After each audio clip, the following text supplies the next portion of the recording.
good here, I guess. There we go. Hello, everyone.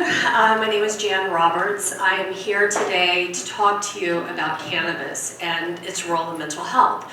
I actually am the owner and CEO of a large mental health practice along the Mid-Atlantic. We see 16,000 patients a year, and I got into cannabis as a form of medication just from my own personal experience and also seeing what it could do with my patients. Let's see. I guess we're not going to have this working today. Okay, that's all right. I think I might have to look back here. So sorry about this. But anyway, today we have a few learning objectives. We're going to learn about the deficits in knowledge and attitudes that mental health clinicians and other clinicians have. We're going to learn about how cannabis can positively impact patients from a mood regulation perspective. We're also going to talk about the concerns around current cannabis research, as well as the challenges that current patients have with cannabis treatment. So before I start this, I want you all to remember to just say no. K-N-O-W. Because that is exactly what's lacking here, is that our clinicians really don't have the educational resources that they need to be able to make healthy decisions for their patients. And my theory is that cannabis is actually a gateway to wellness. It's providing that its use is focused on the regulation of the endocannabinoid system. And as a mental health clinician, you're going to hear me tell you that cannabis is not the end-all be-all. It's not. It has its use. It has certain things that it works really well for, but I'm here to try to give a sane voice in this kind of crazy world that we're in. So one of the challenges that we have, especially for mental health treatment, and this is worldwide, is that we've lost we've lost that. This is a challenge as well, but I can tell you about some of the challenges that we have. Boy, we got that going. I don't know what's going on. Oh my God. There we go. Oh my God, I've got it here too now. Yes. Somebody stayed out too late partying last night, it sounds like. But if they were doing it right, they would have an activated endocannabinoid system right now. So anyway, the problem is that oftentimes for clinicians, we're so focused on cannabis use as a pathology.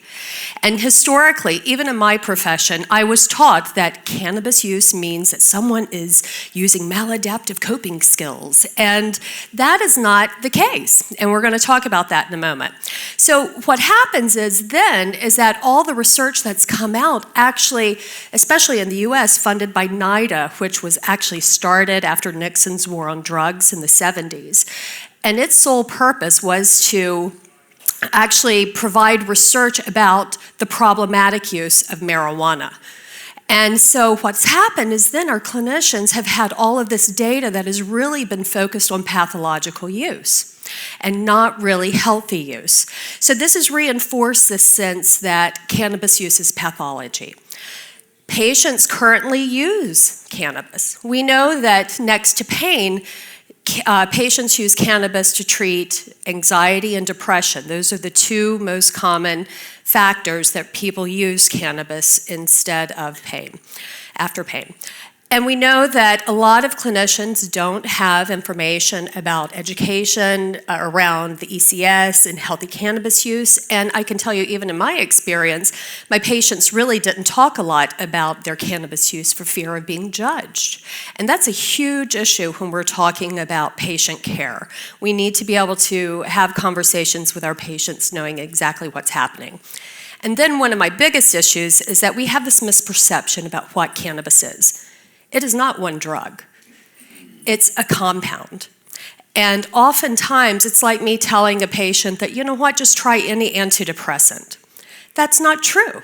We have NDRIs, we have SSRIs, we have different antidepressants with different chemical compositions that affect the brain in different ways. And it's like that for cannabis as well. So I did this study last year looking at deficits or it was a pilot study on mental health clinicians to see kind of what were their knowledge and attitudes. And what we found, it was really fascinating, is that most of the clinicians, if they had used cannabis before, felt more comfortable recommending it. Duh, because it was demystified. But the actuality is that most of them actually said they did not understand what the endocannabinoid system was. They didn't know information about methods of consumption, biphasic effect, microdosing cannabis, chemical composition. They had this belief that it was it was probably better to treat for physical ailments rather than mental health symptoms. And so it highlighted some discrepancies among mental health clinicians, and I just got it funded to expand it internationally. So we are in process right now with the IRB to expand this project through NYU. I also teach at NYU. So let me talk a little bit about the ECS. So the beauty of the endocannabinoid system, and I'm sure you've all heard this, is that it maintains homeostasis, but it actually maintains emotional homeostasis as well. And that's a very important piece here, because our brains need to be able to relax, to handle stress, to forget certain things that they don't need to remember, and cannabis can allow this. So we know that the receptors, CB1 is mostly in the brain and central nervous system, and we know that the receptors actually identify dysfunctions. They remediate problematic functioning of neural pathways, and it restores to healthy functioning too. So, like I said earlier, CB1 is mostly in the brain. CB2 kind of helps with the immune system. But we know that it's not found, CB1 receptors are not found in the brainstem, and that's really important as I'm sure you're going to talk about later, about opioid use, because it can't lead to the problems that we have with people who overdose on opioids with respiration being affected. So we know that the ECS is a regulator of the brain activity, also hormonal functioning, and the immune response. And the way I kind of like to think about it, because as a clinician, I look at what are the pillars of health and well-being. And for me, it is physical, spiritual, emotional, the cognitive piece as well. These are very strong pillars that if people are really kind of taking care of those facets in their lives, they actually feel better. And cannabis allows us to do that, and I'll explain that in a moment. So basically, the ECS modulates virtually every brain region and thereby contributes to nearly every function of the central nervous system. Whoops. So what does this mean? So Ethan Russo, I'm sure we've all heard of him, he coined this term clinical endocannabinoid deficiency syndrome. And the hypothesis is that a well-regulated ECS leads to health, but a dysregulated ECS leads to illness. That's inflammation, unhealthy neuronal functioning in the brain. And so his hypothesis was that a dysregulated endocannabinoid system could actually create the conditions that lead to dis-ease or illness or mental distress. And so we're looking, as a clinician, I'm looking to help my patients have emotional homeostasis. I know that everything affects the brain chemistry. If you laugh, you affect your brain chemistry. If you listen to a sad song, you're affecting your brain chemistry. The food we eat affects our brain chemistry. Everything we do affects our brain chemistry. So we want to always kind of have a healthy emotional well-being. So we see cannabis as kind of that bridge between the body and the mind. And if you've ever experienced it before, it's kind of one of those things you don't know how to define other than you know it feels right. It's like there's that wellness. I feel better, I feel healthier, I feel more alert. And for my patients, I really try to get them to have more vitality in their lives. And it's hypothesized through this theory with clinical endocannabinoid deficiency that by adding phytocannabinoids or any exogenous cannabinoids, we can actually supplement the cannabinoid system so that it can actually lead to healthier functioning. So if you do have a dysregulated endocannabinoid system, by adding a phytocannabinoid system, you can help to regulate that. So what does that mean for mood regulation? Well, like I said earlier, is that basically the ECS kind of modulates a variety of the neural pathways, and it affects processes related to avoidance, to withdrawal, such as fear and stress response, as well as to the reward response. And it helps, cannabis can actually help tune the emotional and stress responses in an individual. So we know that stress actually can negatively impact the ECS, but the ECS also can impact the stress response. So there's kind of a synergistic response going on between stress and the endocannabinoid system. We know that, like I said earlier, most patients use cannabis for depression and anxiety. THC has an antidepressant effect. CBD has anxiolytic effects, so that means it reduces anxiety. We are unsure right now about a lot of the roles of different cannabinoids and terpenoids and how that impacts mood regulation. I'll talk about why that's really important in a moment. We know that I have the hardest time speaking sometimes. Anandamide, an endogenous cannabinoid, has antidepressant effects. We know that, CB2 receptors also can help create anxiolytic-like and antidepressant effects depending on where it's located in the brain. And we know, and this one's really important, and you'll see in a moment when I talk about a case, about how the activation of CB1 receptors in the prefrontal cortex can actually reduce the startle response, and that's really important for people with PTSD. And so what this means is that there's this potentiality of cannabis to become part of our toolbox when it comes to helping with mood regulation. Now, this is the bad news, is that most of the research, and I guess it's not bad news, I guess it's just part of the evolution, but it's been focused on animal models. And that can be problematic. It gives us great data initially, it gives us wonderful ideas about what's really going on. We can kind of measure and experiment in ways that we can't with humans. But the reality is with humans, we are lacking a lot of this research. And that's my job at IRCCMH, is really to try to bring this back to my patients. So we know that there's little experimental research involving RCTs with patients and cannabis. Oftentimes it gets flagged in IRBs. There's a lot of pushback that we often get related to getting some of this approved. We know that right now, most of the research is focused on cannabis as if it's one medicine, rather than focusing on the different chemovars and their impact on mood regulation or specific mood issues. One of the biggest problems we always encounter is actually lack of supply. Whenever we're conducting research for patients, we have to guarantee that supply chain, and a lot of the states don't have that ability to guarantee supply chain. Another huge issue is the lack of standardized products.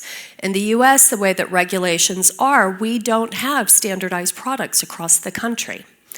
Every state kind of creates its own, and we know that it's difficult to kind of have a standardized product. We understand that, but when we're doing research, we really need to have standardized products so we can measure exactly what is happening with that patient. In addition, we have difficulties from my perspective and the research that I'm working with of making sure that patients are actually using the products, if we do identify a specific product, that they continually use it as prescribed and actually follow that same protocol. And a lot of times, patients like to kind of mix it up. So maybe during the day, they want something with a high CBD profile, and at night, a higher THC profile so that they can sleep. So there are certainly issues as far as research goes related to this. And, the way the regulations are, it really just puts a lot of hampering on us to be able to do really good research. So some of the issues patients face, and this has been part of the work that I do with my patients, is that they really don't have education about the products that they're using. They don't really understand what's happening. And oftentimes what we're seeing is that most of the patients that are going into dispensaries in the US actually have, we're seeing an influx of people who've never used cannabis before, who might be older. A lot of women are starting to use this, and it can be quite intimidating going into a dispensary and asking for information. And then we have some issues where we have the patient care advocates, or bud tenders as they're called, making medical decisions for our patients. And then, they don't really understand as a patient what is an endocannabinoid system? How do I know if my endocannabinoid system's dysregulated, et cetera?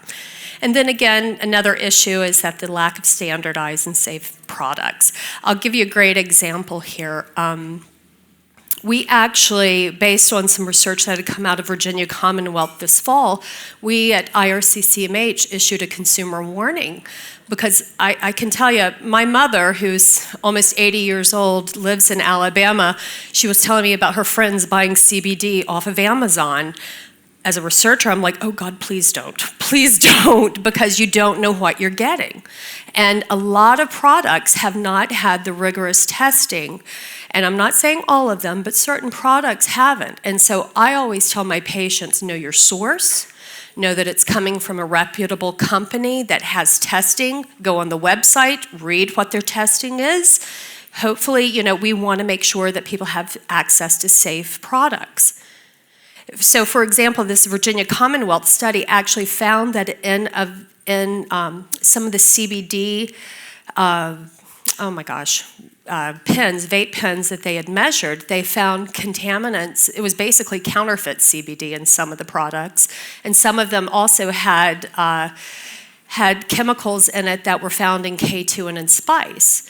And if I have a patient who's using CBD to calm their anxiety, and then they're having these additional chemicals, they're not going to understand what's going on. And so again, that's where it's important for us as clinicians to really teach our patients about standardized, safe products. So another issue patients face, and I see this all the time, is access. It's difficult to get legal access. You have to go through many routes if you're in a state that doesn't have recreational legalization. Another thing is it's very expensive. So we have access to care issues. Insurance companies don't pay for it. Oftentimes it's cheaper for me to pay for my SSRI for a $10 copay than it is for me to go pay $60 for some weed. And so people are starting to make those kinds of decisions based on economic issues. And one of the huge things I find is that we're not having conversations about drug-drug interactions. That is a huge issue.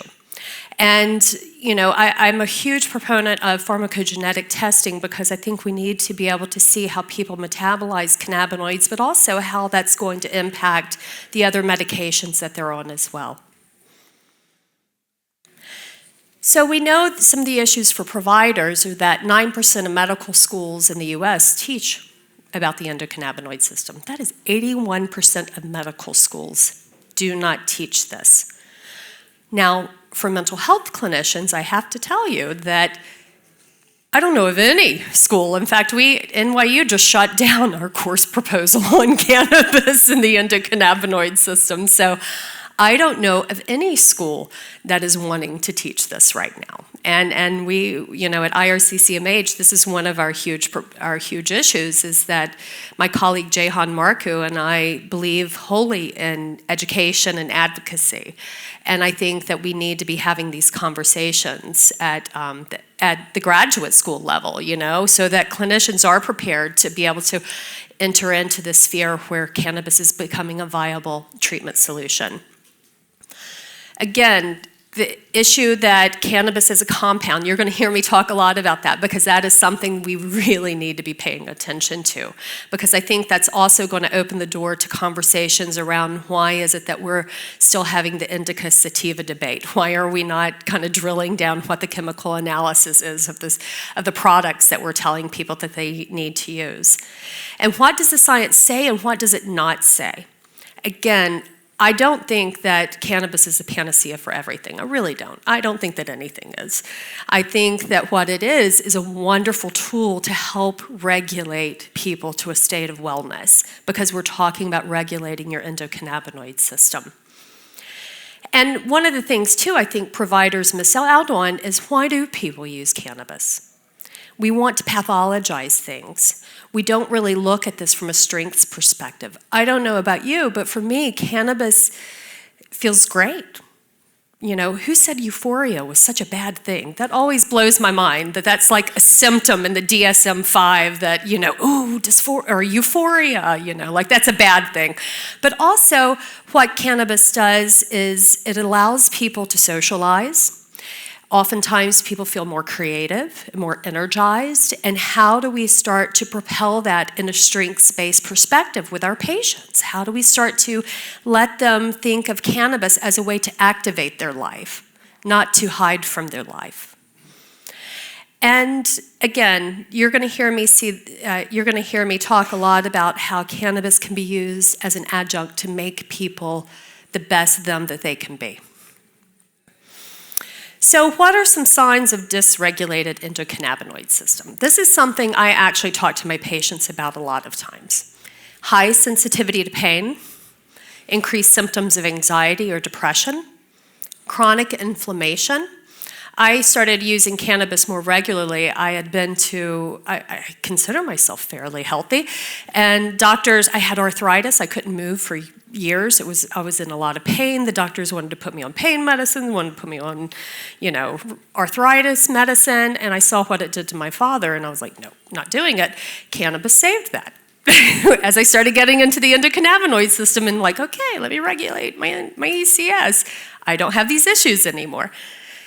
You know, insomnia is another way of knowing if you have a dysregulated ECS, bone loss, chronic pain, dementia-like symptoms, family history, and this last one to me is the most important one, the lack of motivation. I tell my patients if they're sitting on the couch and just wanting to eat Cheetos and not do anything in their lives, they're using way too much. Because what we want to do is to use this compound for a way to motivate them into life. So I'm going to quickly talk about these issues here. So we know that cannabis can actually help with the stress response. It reduces kind of our reactivity to stress. THC has an antidepressant-like kind of effect on the brain and helps people with depression. Animal models show that there are certain receptors that actually can kind of improve the mood by using a phytocannabinoid. Anxiety, we know that CBD and other potential cannabinoids actually can reduce anxiety. Again, these are all mostly medical or animal models. We do have some translational data on that. PTSD, I'm going to go into in a moment because I'm going to talk about a case. Autism, anorexia, I'll discuss that in a moment too. Schizophrenia is a huge issue in that with schizophrenia, where the data is out. I personally believe that there is some correlation. I do not think it's causation because they've not been able to show any kind of causal analysis between cannabis and schizophrenia. What the data is showing that maybe that people who are schizophrenic tend to use that earlier in the prodromal stages of their illness. Sleep, we know that sleep is a wonderful thing that cannabis helps us do, and sleep is vital for your emotional well-being. And sexual-related issues, one of the biggest reasons people get off of antidepressants is because of the sexual side effects. And cannabis, 2/3 of cannabis users actually say that cannabis enhances their sexuality. Well, it's kind of like a no-duh kind of thing, you know what I mean? Like, okay, so this is good. And then substance use disorders, and I'll talk to you, well, I'll tell you this now. My belief in substance use disorders, I do believe that cannabis has the potential to be abused. just like food has the potential to be abused, just like wine does, just like sex does, just like relationships. I have patients who are addicted to love, you know? So anything we use to take ourselves out of our experience is potentially problematic. Cannabis does not have to be that way. Cannabis can actually bring us closer to how we feel and experience things. So I kind of talked about that. I will tell you, one of the things I do with my patients, I do a lot of mindfulness-based work and mindfulness-based cognitive behavioral therapy. And what I find is that this opens a door for us to get them to pay attention to how they feel. How are they feeling in the moment? Do they feel better? Do they feel worse? And because they need to be able to know this to kind of find out if they're getting that emotional homeostasis that we're looking for. So let me tell you a little bit about 2 cases of mine. Because like I said, I'm a clinician. I love to treat patients. Michael is a 59-year-old former veteran who had found his wife who had committed suicide. She had hung herself. And he came to me about 1.5 years after his wife's death. He had flashbacks, night terrors, he had hypervigilance, depression, tearfulness, hyperreactivity. He wanted to just stay home. He didn't want to do anything. He was suicidal too when he came to me. And so in my work with Michael, I was really concerned for him, encouraged him to visit a psychiatrist, and his psychiatrist tried 2 different antidepressants on him. And he hated the way it made him feel. He felt like he was dull. He felt like he just didn't feel like himself. That was his words exactly. I don't feel like myself. So what I suggested was, Michael, let's start looking at cannabis. He was getting cannabis from his neighbor's son. And again, being the person I am, a little anal retentive, I'm like, no, let's get you on a medical program because we need to know what it is you're using. We need to know exactly what chemical compounds that we can to find out what might help you or not. And fortunately, I work with the state and I knew kind of what to do with him. And so what happened, long story short, he uses high CBD in the morning, at night, high THC to go to sleep. He was able to sleep. He doesn't have the night terrors he had. And my favorite part about it was that the flashbacks started to go away. He wasn't having as many flashbacks. He started to engage in his life again, started playing golf with his buddies. Granted, he's still struggling with the fact that his wife died and killed herself, but he was able to actually start to have conversations about that he couldn't before. And our experience, and and I work with him to pay attention to how he was feeling with this.